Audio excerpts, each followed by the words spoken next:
আলাইকুম। আপনারা কিছু শোনা যাবেন ভাইয়েরা, ভিডিওটা ঠেলা দেবেন না। আমি আপনাদের দুবলহাটি ঈদগাঁও ময়দান থেকে আমি ভিডিওটা করতেছি। এই যে দেখেছি দুবলহাটি ঈদগাঁও ময়দান বিশাল বড়, দেখেছি এই যে এক গেট, এই সামনে এক গেট। তাই আপনারা এই দুবলহাটি ঈদগাঁও ময়দান বিশাল বড়, আপনারা দেখতেছেন।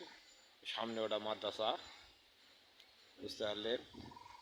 এদের দেখেছি আমাদের ঈদগাহ ময়দান বিশাল বড় দুবলহাটিতে। আপনারা এই ভিডিও আপনারা দুবলহাটি ঈদগাহ ময়দান দেখে এই ভিডিওটা একটা লাইক করবেন, একটা কমেন্ট করবেন, আর একটা শেয়ার করবেন ভাই, করে প্রামাণিক দেখার মতন সুযোগ করে দেবেন দুবলহাটি ঈদগাহ ময়দান আর এই মাদ্রাসা দেখার জন্য। আসসালামু আলাইকুম।